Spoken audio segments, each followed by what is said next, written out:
सत्य प्रकाश के घर में आज ज़्यादा ही चहल पहल थी। घर के सभी लोग आने वाले मेहमानों की आओ भगत के लिए इंतज़ाम में लगे हुए थे। आज सत्य प्रकाश की बड़ी बेटी रजनी को देखने वाले आ रहे थे। सत्य प्रकाश की 4 बेटियां और सबसे छोटा एक बेटा था। उत्तर प्रदेश के एक छोटे से गांव में रहने वाला सत्य प्रकाश अनुसूचित जाति का था और 20 बीघा खेत का मालिक था। गांव के शुरू में ही अपना एक बड़ा सा मकान था जो मिट्टी की दीवारों और छप्पर से बना था। गांव एक नहर के किनारे पर बसा था। गांव तक जाने के लिए कई साल पहले एक पक्का रोड बनाया गया था, परंतु अब केवल पक्की सड़क के अवशेष ही रह गए हैं। अभी कुछ दिन पहले ही सत्य प्रकाश शहर गए थे। वहां पर उनके मेरे भाई चंदर ने रजनी के लिए एक रिश्ता बताया था। अच्छे पैसे वाले खानदानी लोग हैं। 2 लड़के हैं, दोनों ही सरकारी नौकरी हैं। बड़ा लड़का विवेक नगर निगम में क्लर्क है और छोटा बेटा सौरभ फौज में है। पिता छोटे लाल एक वकील है और शहर में मकान भी है। ये सब सुनकर पहले तो सत्य प्रकाश ने सोचा कि ऐसे लोग कहाँ हम जैसे गांव के लोगों से बात करेंगे, पर चंदर के कहने पर वो चंदर के साथ चले गई। वहां जाकर देखा कि मकान बहुत ही आलीशान है। शहर में 3 मंजिला मकान होना बड़ी बात है। लड़का घर पर नहीं था, पर कुछ जगह पर उसके फोटो टांग रखे थे, जिन्हें देखने पर लगता था कि मानो किसी फिल्म का हीरो हो। छोटे लाल जी दोनों को बैठाकर कुछ देर के लिए अंदर गए तो सत्य प्रकाश ने चंदर की कोनी मारी और पूछा, क्या यार ये लोग अपनी बिरादरी के हैं? अरे भैया कैसी बातें कर रहे हो? अपनी जो रामनगर वाली बुआ है उनके रिश्तेदार हैं, चंदर ने कहा। सत्य प्रकाश ने कहा, वो तो हम ठाट बाट देखकर पूछ रहे थे। जब तक छोटे लाल जी के साथ उनकी पत्नी सावित्री ने प्रवेश किया और दोनों आकर सामने सोफे पर बैठ गई। चंदर छोटे लाल जी को सत्य प्रकाश के बारे में पहले ही बता चुका था। उनके आते ही चंदर ने लपक कर उनके पैर छू लिए और चंदर को ऐसा करते देख सत्य प्रकाश ने भी दोनों के पैर छू लिए। सावित्री ने चंदर से कहा, चंदर लड़की का फोटो लाए हो? चंदर ने सत्य प्रकाश की तरफ इशारा करते हुए कहा, भैया फोटो दो रजनी बिटिया का। सत्य प्रकाश ने अपनी जेब से एक पासपोर्ट साइज का फोटो निकाला और सावित्री जी की तरफ बढ़ा दिया। सावित्री जी ने फोटो पकड़ तो लिया, पर बोली, फोटो तो थोड़ा बड़ा ले आते। चंदर ने कहा, वो क्या है कि थोड़ा जल्दबाजी में आना हो गया तो इसलिए बड़ा फोटो नहीं बनवा पाई। सत्य प्रकाश ने कहा, ये फोटो अभी पिछले साल ही बनवाया था जब बिटिया ने इंटर का फॉर्म भरा था। सावित्री जी ने सत्य प्रकाश की तरफ एक नज़र डाली और फिर फोटो देखते हुए अपने पति की ओर बढ़ा दिया। छोटे लाल जी ने फोटो को पास रखी टेबल पर रख दिया और सत्य प्रकाश से बोले, देखो भाई सत्य प्रकाश, अगर बच्चों को लड़की फोटो में पसंद आ गई तो फिर हम तुम्हारे घर आकर लड़की को देखेंगे। बाकी बातें चंदर तुम्हें बता ही देगा। इतने में सावित्री जी बोल पड़ी, देखो भाई, हमारे विवेक के लिए रिश्ते तो बहुत आए हैं, पर हमें चाहिए एक सभ्य और घरेलू लड़की जो हमारे पूरे घर का ध्यान रख सके और जो घर की मान मर्यादा को बढ़ाए।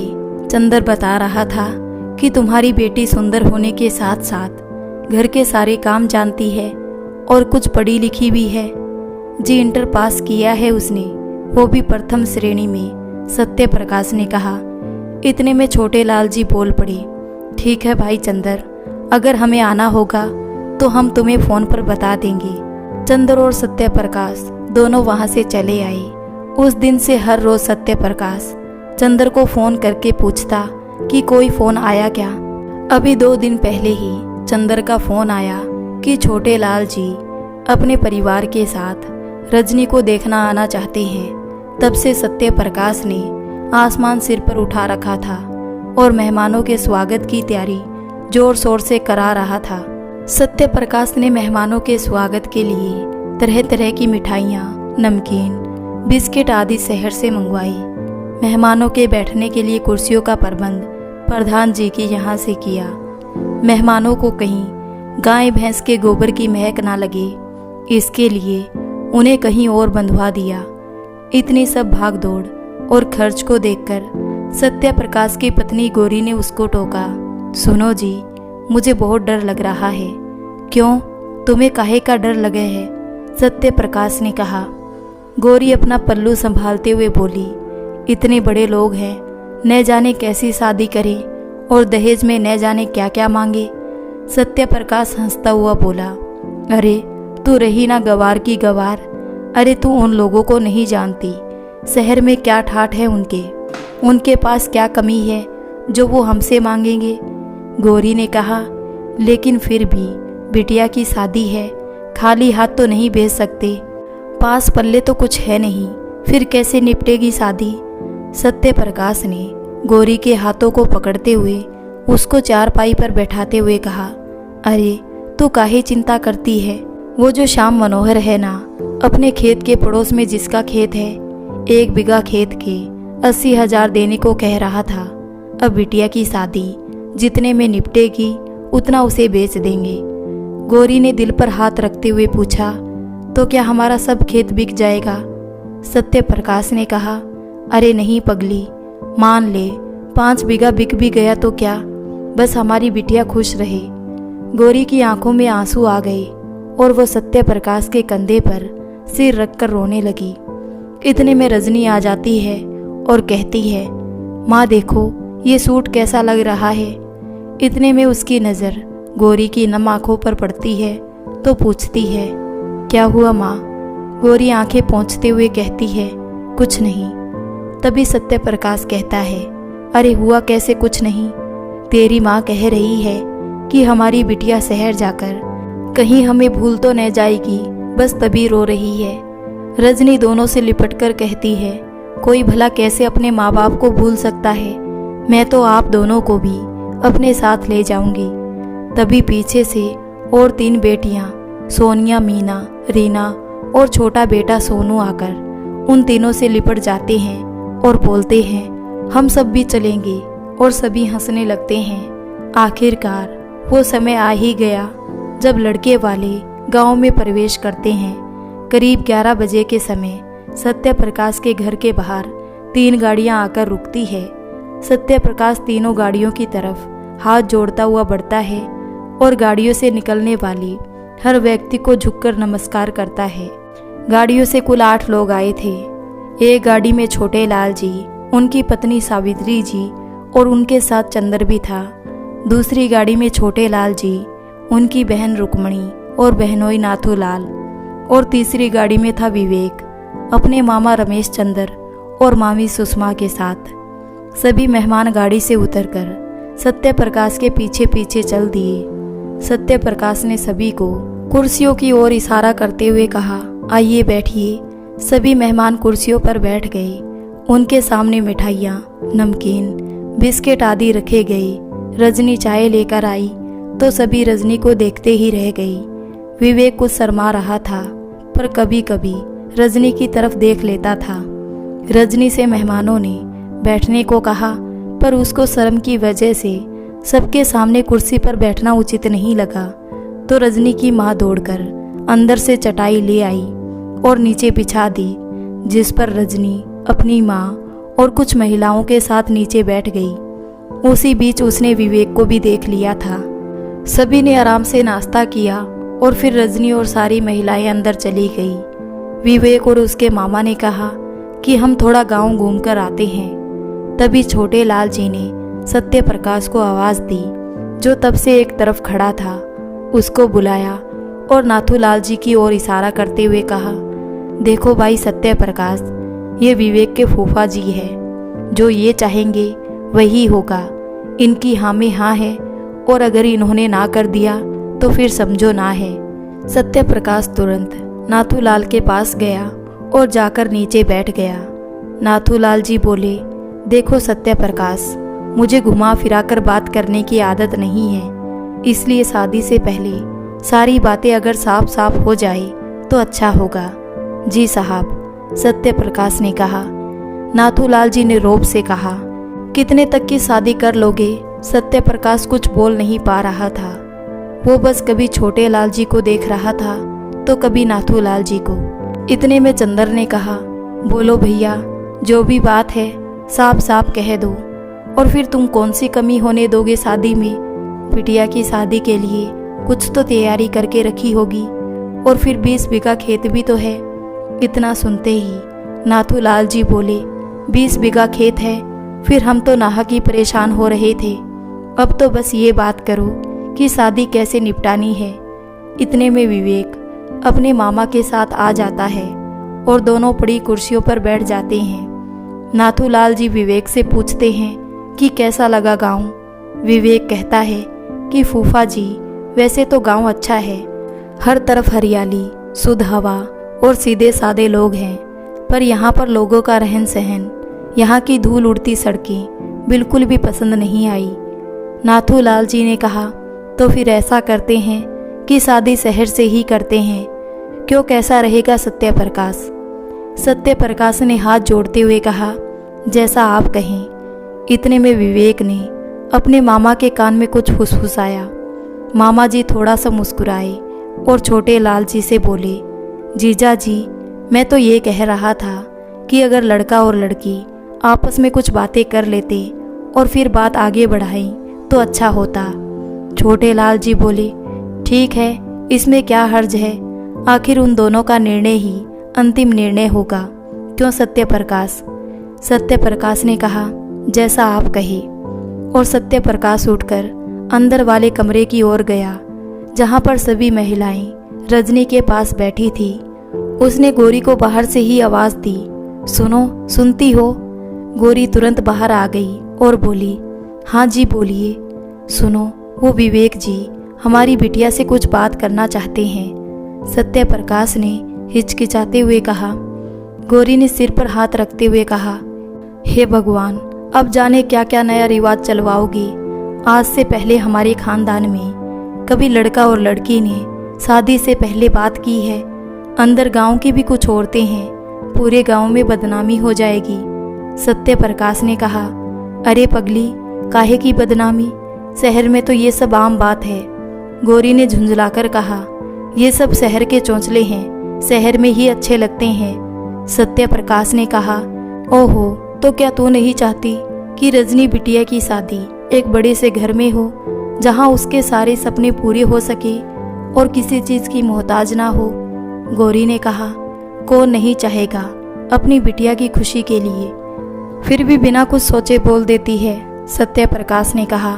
गोरी ने कहा, ठीक है, पर रजनी के साथ मैं भी रहूंगी।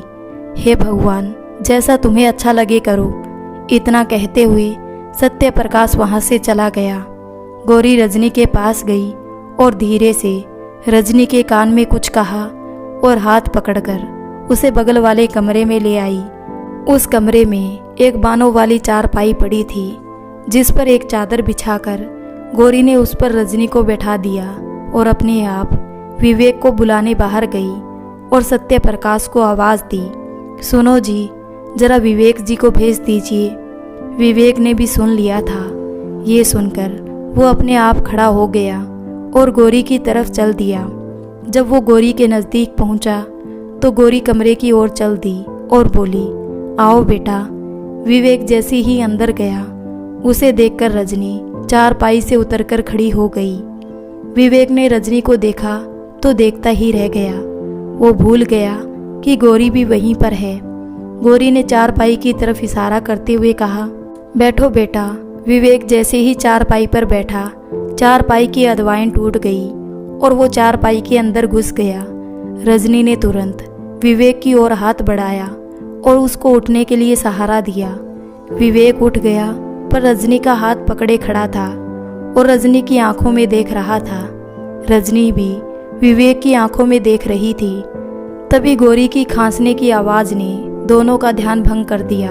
गोरी ने कहा, लगता है विवेक जी को चारपाई पर बैठने की आदत नहीं है। बेटा, चारपाई पर सिरहाने पर बैठते हैं, पैतियाने पर नहीं। विवेक ने कहा, वो क्या है ना माँ जी, मेरे वहाँ पर चारपाई नहीं है, बेड है। अच्छा बेटा, मैं तुम्हारे लिए कुर्सी लाती हूँ। कहकर बाहर चली गई। इतने में विवेक ने रजनी से पूछा, मैं आपको पसंद तो हूँ ना? रजनी शर्माई और बोली, जी। इतने में गौरी 2 कुर्सी ले आई और कमरे में डाल दी और बोली, बैठो बेटा। एक कुर्सी पर विवेक बैठ गया, दूसरी पर रजनी बैठ गई और गौरी वहीं पर चारपाई पर बैठ गई।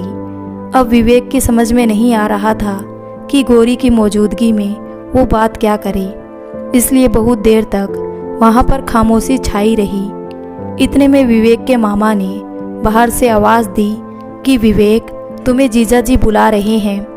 विवेक तुरंत उठा और कमरे के बाहर निकलकर छोटे लाल जी के पास पहुंचा और बोला, जी पिताजी। छोटे लाल जी बोले, विवेक, मैं ये कह रहा था कि तुम गाड़ी का कौन सा मॉडल बता रहे थे?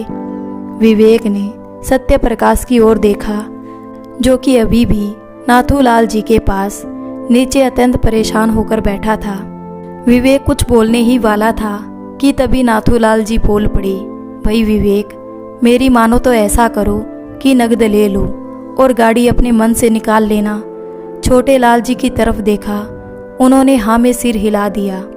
विवेक ने नाथूलाल जी की तरफ देखते हुए कहा, जैसा आप लोग तय करें फूफा जी, और मामा की ओर इशारा करते हुए कहा, मामा जी चलिए हम घूम कर आते हैं। और विवेक अपने मामा के साथ चला गया। नाथूलाल जी ने सत्य प्रकाश से कहा, देखो गाड़ी के लिए नगद दे दो, अगर इनको महंगी वाली चाहिए होगी तो इसमें ये अपना रुपए मिला लेंगे, ठीक है? सत्य प्रकाश ने हाथ जोड़कर कहा, जैसा आप कहें। नाथूलाल जी ने फिर कहा, और शादी शहर से ही करेंगे तो उसका इंतज़ाम भी हम ही कर लेंगे, तुम उसका भी नगद दे देना। उसके बाद जो भी लेना देना हो उसका भी नगद ही दे देना। तुम सिर्फ बिटिया और कुछ खास मेहमानों को ले आना, वही शादी निपटा कर अपने घर आ जाना। तुम्हारी सारी टेंशन हम ले लेते हैं। सत्य प्रकाश ने कहा, जी आपकी मेहरबानी है, पर कुल कितना रुपया चाहिए होगा? नाथूलाल जी ने कहा, देखो भाई, खर्चा तो बहुत हो जाएगा, पर तुम्हारी हालत देखते हुए तुम सिर्फ 15 लाख का इंतज़ाम कर लो, बाकी हम देख लेंगे। क्यों छोटे लाल, ठीक है ना? छोटे लाल जी ऐसे मुंह मरोड़कर बोले जैसे कि डील कम में तय हुई हो। अब ठीक है जीजा जी, आपकी बात टालने की मुझ में हिम्मत कहाँ। फिर नाथूलाल जी ने सत्य प्रकाश की ओर इशारा करते हुए कहा, तुम भी तो कुछ बोलो, 15 लाख तो इंतज़ाम कर ही लोगे? 15 लाख रुपए? सत्य प्रकाश ने सूखे गले में थूक का घूंट निकलते हुए कहा। तभी चंदर ने सत्य प्रकाश से कहा, भैया इधर आओ, मुझे आपसे कुछ बात करनी है। सत्य प्रकाश और चंदर अंदर वाले कमरे में जा पहुँचे। वहीं गौरी भी आ गई। गौरी ने सत्य प्रकाश से पूछा, क्या बात हुई, कुछ मांग है क्या उनकी? सत्य प्रकाश ने कहा, पूरी शादी में 15 लाख का खर्चा है। हाय राम, 15 लाख? गौरी ने चौंकते हुए कहा, कह रहे हैं 15 लाख दे दो और शादी का पूरा इंतज़ाम वो कर लेंगे। सत्य प्रकाश ने गौरी को बताया। गौरी ने आंखों से आंसू पोंछते हुए कहा, हम कहाँ से लाएंगे 15 लाख? मैं तो पहले ही कहती थी कि हमारे बस का नहीं है इतने बड़े घर में शादी करना, और वहीं बैठकर रोने लगी। इतने में चंदर ने कहा, भैया आप तो कह रहे थे कि वो खेत बेचकर बिटिया की शादी करेंगे। गौरी ने बीच में ही टोकते हुए कहा, तो क्या सब एक ही शादी में लुटा दें? और भी तो लड़कियां हैं, उन्हें क्या किसी कुएं में धक्का दे आईं? सत्य प्रकाश ने चंदर से कहा, चंदर भैया मेरे तो कुछ भी समझ में नहीं आ रहा है कि मैं क्या करूं। चंदर ने कहा, देखो भैया मेरी मानो तो हाँ कह दो और खेत बेचकर बिटिया की शादी कर दो। मुझे तो इसी में तुम्हारे कई फायदे दिखाई देते हैं। गौरी ने चौंकते हुए कहा, फायदे? कैसे फायदे? चंदर ने कहा, देखो भाभी, पहली बात तो ये कि शादी के बाद उस घर में आपकी बेटी ही करता धरता होगी। वो जो चाहेगी वही होगा। अगर वो चाहेगी तो उससे छोटी बेटी सोनिया की शादी भी उसी घर में हो सकती है, उनके छोटे बेटे सौरभ से। और फिर हम किस लिए हैं? हम भी बात करेंगे उनसे। गौरी ने कहा, वो तो ठीक है भैया, पर अगर खेत बेच दिए फिर अनाज कहाँ से आएगा? पेट कैसे पालेंगे बच्चों का? चंदर ने समझाते हुए कहा, अरे भाभी, उसकी चिंता क्यों करती हो? मैं जिस मिल में काम करता हूँ वहीं भैया को भी लगवा दूंगा। महीने के 20-25 हज़ार मिला करेंगे। आप लोग यहाँ का मकान बेचकर शहर में मकान ले लेना। यहाँ कहाँ गांव में पड़े हो? आपका एक ही बेटा है, उसको शहर में अच्छे से स्कूल में पढ़ाओ लिखाओ। यहाँ गांव में रहकर क्यों उसका और अपना जीवन बर्बाद कर रहे हो? गौरी ने सत्य प्रकाश की ओर देखते हुए कहा, भैया बात तो सही कह रहे हैं। चंदर ने सत्य प्रकाश की ओर देखकर कहा, और फिर तुम क्या समझते हो? शादी के बाद छोटे लाल जी तुम लोगों के लिए कुछ नहीं करेंगे? क्या तुम लोगों की गरीबी देखकर उनको शर्म नहीं आएगी? अरे बड़े पेड़ हैं, वो बहुत बड़े हैं। मैं तो कहता हूँ उनकी छाया में पहुँच जाओ, जिंदगी सफल हो जाएगी। सत्य प्रकाश ने चंदर की तरफ देखा और फिर कहा, बात तो सही कह रहे हो, फिर भी न जाने क्यों डर लग रहा है। इसमें डरने की क्या बात है, मैं हूं ना आपके साथ, चंदर ने कहा। सत्य प्रकाश ने गौरी की तरफ देखा और पूछा। फिर गौरी ने कहा, फिर क्या, भैया जो कह रहे हैं वही किया जाए और क्या। और फिर सत्य प्रकाश ने ये फैसला लिया कि वो उनकी सारी बातें मानेगा और खेत बेचकर जो पैसे आएंगे उनसे बिटिया की शादी करेगा। चंदर और सत्य प्रकाश बाहर आए और छोटे लाल जी को बोल दिया कि उनको 15वें दिन 15 लाख रुपए मिल जाएंगे और फिर शादी की तैयारियां शुरू की जाएगी। सभी मेहमानों को खुशी खुशी विदा किया गया। खेत बेचने के लिए सत्य प्रकाश की बात श्याम मनोहर से पहले ही हो चुकी थी, इसलिए सत्य प्रकाश ने 80,000 रुपये बीघा के हिसाब से 16 लाख रुपए का खेत बेच दिया। उसने शहर से चंदर को बुला लिया था। जब श्याम मनोहर ने 16 लाख रुपए दिए तो सत्य प्रकाश ने 15 लाख रुपए चंद्र प्रकाश को देते हुए कहा, ज़्यादा रुपए गांव में रखना ठीक नहीं है, तुम आज ये रुपए शहर लेकर चलो, मैं कल आऊँगा, फिर हम दोनों छोटे लाल जी को रुपए देने चलेंगे। चंद्र रुपए लेकर शहर चला गया। अगले दिन जब सत्य प्रकाश शहर जाने के लिए तैयार हो रहा था तब गौरी ने कहा, सुनो जी, क्या मैं भी आपके साथ शहर चल सकती हूँ? मैं भी तो देखूँ अपनी रजनी बिटिया का ससुराल। सत्य प्रकाश ने कहा, हाँ क्यों नहीं। और फिर दोनों शहर पहुँच गए। जब दोनों चंदर के घर पहुँचे तो वहाँ पर ताला पड़ा था। आस पड़ोस में मालूम किया तो पता चला कि चंदर कल ही मकान छोड़कर कहीं चला गया है। सत्य प्रकाश के दिल में घबराहट होने लगी, पर उसका दिल ये मानने को तैयार नहीं था कि चंदर उसको धोखा दे सकता है। गौरी की आंखें नम हो गई थी, पर वो भी जुबान से कुछ नहीं बोल पा रही थी। इसलिए सत्य प्रकाश वहाँ से तुरंत छोटे लाल जी के घर पहुँचा। वहाँ पर जब छोटे लाल जी से चंदर और 15 लाख रुपए के विषय में पूछा तो पता चला कि चंदर वहाँ भी नहीं पहुँचा था और ना ही उसने रुपए पहुँचाए थे। वो लूट चुके थे। कुछ देर तक दोनों स्तब्ध खड़े रहे। फिर गौरी जोर जोर से रोने लगी और सत्य प्रकाश उसको चुप कराने का प्रयास करने लगा। उसकी आंखों से भी आंसुओं की धारा बह रही थी। छोटे लाल जी और सावित्री जी दोनों को खड़े देख रहे थे। गौरी अचानक दोनों की ओर लपकी और उनके पैरों में गिर गई और कहने लगी कि मेरी बेटी को अपना लो साहब, हम बर्बाद हो गए, हमारा सब कुछ लूट गया। गौरी दोनों के पैरों में पड़कर गिड़गिड़ाती और कभी अपनी साड़ी का पल्लू उनके आगे फैलाती और उनसे अपनी बिटिया की शादी का आग्रह कर रही थी, पर उन दोनों पर कोई फर्क नहीं पड़ रहा था। थोड़ी देर देखने के बाद छोटे लाल जी सत्य प्रकाश के पास आए और उसके कंधे पर हाथ रखकर बोले, तुम्हारे साथ जो भी हुआ बुरा हुआ, अब घर जाओ, अपने बच्चे देखो और अपनी घरवाली को संभालो और अपनी बिटिया के लिए कोई अपनी हैसियत का लड़का देखकर शादी कर देना। सत्य प्रकाश एकटक छोटे लाल जी की तरफ देखता रह गया। वो समझ गया था कि छोटे लाल जी क्या कहना चाहते हैं। वो गौरी की तरफ बढ़ा और उसके कंधे पर हाथ रखकर उसको उठाया और उसको चलने का इशारा किया। गौरी सत्य प्रकाश का सहारा लेते हुए घर के बाहर चलने लगी कि कुछ ही देर में दोनों गांव जाने के लिए बस स्टैंड पहुंच चुके थे। बस आने में अभी कुछ समय था। सत्य प्रकाश ने गौरी को वहीं एक सीट पर बैठा दिया और उसको बोला, मैं अभी आता हूँ, और बस अड्डे के बाहर आ गया। बाहर शहर की चहल पहल थी, जिसको देखो भागा जा रहा था, इतने बिजी कि किसी को किसी का ध्यान नहीं।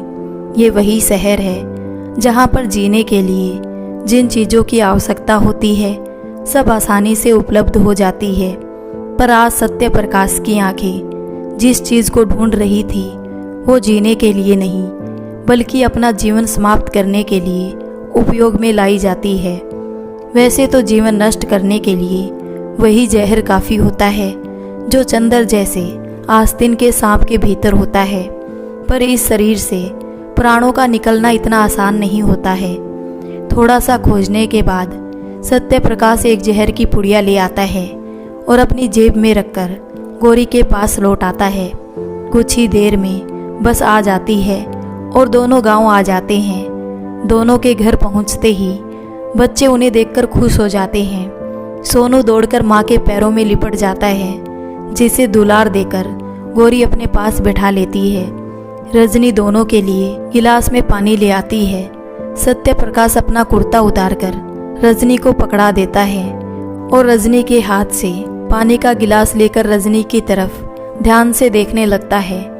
बड़ी मुश्किल से अपने आप को संभालता है और अपने चेहरे पर झूठी मुस्कान भरने की कोशिश करता है। तभी पास बैठा सोनू कहता है कि माँ, मेरे लिए शहर से क्या लाई हो? गौरी कहती है कि बेटा जल्दी में थी इसलिए कुछ भी लाना भूल गई। जा रजनी दीदी से पैसे ले ले और बिस्किट लेकर खा ले। सोनू रजनी की तरफ जाता है और रजनी सत्य प्रकाश के कुर्ते की जेब से कुछ पैसे निकालकर सोनू को दे देती है। सोनू सोनिया, मीना और रीना के साथ बिस्किट लेने चला जाता है। शाम के 7 बज चुके थे। रजनी ने दोनों से खाने के लिए पूछा, तभी उसने गौरी की तरफ देखा। गौरी की आंखों से आंसू बह रहे थे। रजनी उनके पास गई और पास में बैठ गई और आंसू पोंछते हुए बोली, क्या हुआ माँ? गौरी ने कहा, बिटिया हम बर्बाद हो गए। चंदर सारा रुपया लेकर भाग गया और अब तुम्हारी शादी भी मना हो गई है। हमें माफ़ कर दे बिटिया। गौरी ने रजनी को गले लगा लिया और ज़ोर ज़ोर से रोने लगी। पास बैठा सत्य प्रकाश भी रोने लगा। रजनी ने दोनों को गले लगा लिया। इतने में बच्चे भी आ गए। तीनों ने अपने अपने आंसू पोंछे और फिर रजनी खाना बनाने के लिए चली गई।